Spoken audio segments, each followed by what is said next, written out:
Welcome to me trader Telugu. ఈరోజు నేను అద్భుతాన్ని చూశాను. ఇలాంటి అద్భుతం కాదు, చాలా గొప్ప అద్భుతాన్ని చూశాను. ఇంతకీ ఆ అద్భుతం ఏంటి అని అనుకుంటున్నారా?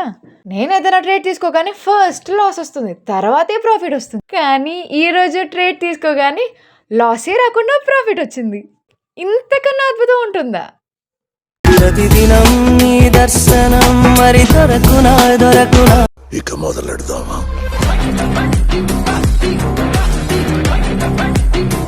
ఈరోజు నిఫ్టీ న్యూట్రల్గా ఓపెన్ అయింది. అరౌండ్ 26,330 పాయింట్స్ దగ్గరగా నిఫ్టీ ఓపెన్ అయింది. నేను నిఫ్టీలో ఒక ట్రేడ్ తీసుకున్నాను. 26,300 పీఈని అరౌండ్ 39 రూపీస్ దగ్గరగా బై చేశాను. 6,000 క్వాంటిటీ బై చేశాను. ఆ ట్రేడ్లో 2,40,000 క్యాపిటల్ పెట్టాను. నేను ఇమ్మీడియట్గా బై చేసి పొజిషన్స్కి రాగానే ప్రాఫిట్లో ఉన్నాను. ఫస్ట్ నాకు చాలా ఆశ్చర్యం వేసింది. అదేంటి ఫస్ట్ కొనగానే లాసే కదా రావాలి, అదేంటి ప్రాఫిట్లోనే ఉన్నాను ఇమ్మీడియట్గా అని ఒక కలలా అనిపించింది. కథగా కల్పనగా కనిపించెను, అసలు లాస్ లేకుండా ప్రాఫిట్లో ఎలా ఉన్నాను అని చాలా అంటే చాలా ఆనందం వేసింది. దానికన్నా షాక్ ఎక్కువ అనిపించింది.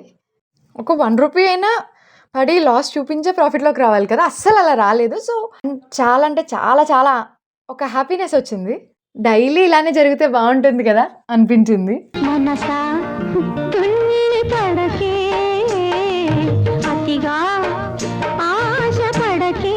అండ్ నేను ఎందుకు ఈరోజు పీఈ ట్రేడ్ తీసుకున్నాను, ఈ లాజిక్తో పీఈ ట్రేడ్ తీసుకున్నానంటే ఫస్ట్ పీసీఆర్ చెక్ చేశాను.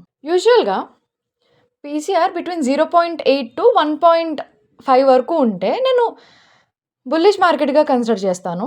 అబోవ్ 1.5 ఉంటే బేరిష్ మార్కెట్గా కన్సిడర్ చేస్తాను. ఈరోజు 9:15కి పీసీఆర్ చెక్ చేసినప్పుడు 1.67 ఉంది. సో మార్కెట్ కొంచెం పడుతుంది అన్న వ్యూని ఫామ్ చేసుకున్నాను. ఇంకో రీజన్ ఏంటంటే నిఫ్టీ ఆల్ టైమ్ హైలో ఓపెన్ అయింది 26,330 దగ్గరగా. సో ఇంకా మార్కెట్ పెరగాలంటే ఖచ్చితంగా నియర్ జోన్లో ఉన్న లెవెల్ని టెస్ట్ చేసి పెరుగుతుంది. ఇఫ్ పెరగాలంటే అన్న దాంతో టెస్ట్ అయితే ఖచ్చితంగా చేస్తుంది. That is 26,280 for Nifty. So అక్కడ వరకు అయితే పడుతుంది కదా అన్న వ్యూలో నేను పీఈ ట్రేడ్ తీసుకున్నాను. నేను ఫస్ట్ 10 మినిట్స్ క్యాండిల్లోనే ట్రేడ్ తీసేసుకున్నాను. నేను ట్రేడ్ తీసుకున్న టైంలో మార్కెట్ 26,345 పాయింట్స్ దగ్గరగా ఉంది. నేను 6,000 క్వాంటిటీ బై చేశాను. మార్కెట్ ఎప్పుడైతే 26,320 పాయింట్స్ వరకు ఫాలో అయిందో నేను 3,000 క్వాంటిటీ సెల్ చేసేసాను. ఆ టైంలో నా ప్రీమియం 44 రూపీస్ దగ్గరగా ఉంది. అండ్ మార్కెట్ ఇంకొంచెం ఫాలో అయింది. ఇంకో 1,000 క్వాంటిటీ అరౌండ్ 49 రూపీస్ దగ్గరగా సెల్ చేసేసాను. ఇంకా ఫాలో అయినప్పుడు 55 రూపీస్ దగ్గరగా ఇంకో 1,000 క్వాంటిటీ సెల్ చేసేసాను. ఇంకా 1,000 క్వాంటిటీ హోల్డ్ చేశాను, సరే చూద్దాము అన్న వ్యూలో. మార్కెట్ 26,290 వరకు ఫాలో అయింది. నేను 55 రూపీస్ దగ్గర సెల్ చేస్తున్నప్పుడు దాని తర్వాత కొంచెం పెరిగింది. కానీ మార్నింగ్ టైం కదా, సో ప్రీమియం ఎంత ఫాస్ట్గా పెరుగుతుందో అంత ఫాస్ట్గా పడిపోతుంది. సో 42 రూపీస్ దగ్గరగా ఫాలో అయిపోయింది. నేను ఇంకెందుకు రిస్క్ అన్న వ్యూలో ఆ 1,000 క్వాంటిటీని కూడా సెల్ చేసేసి ట్రేడ్ని క్లోజ్ చేశాను. అలా నేను అరౌండ్ 44,000 ప్రాఫిట్ని ఈరోజు నేను బుక్ చేశాను. అండ్ నేను ఎవరైతే హ్యూజ్ క్వాంటిటీ బై చేస్తున్నారో నా అడ్వైజ్ ఏంటంటే మీరు ఎప్పుడైనా హ్యూజ్ క్వాంటిటీ బై చేస్తున్నప్పుడు ప్రాఫిట్ ఆర్ లాస్ వచ్చినప్పుడు హాఫ్ క్వాంటిటీని సెల్ చేసేసేయండి.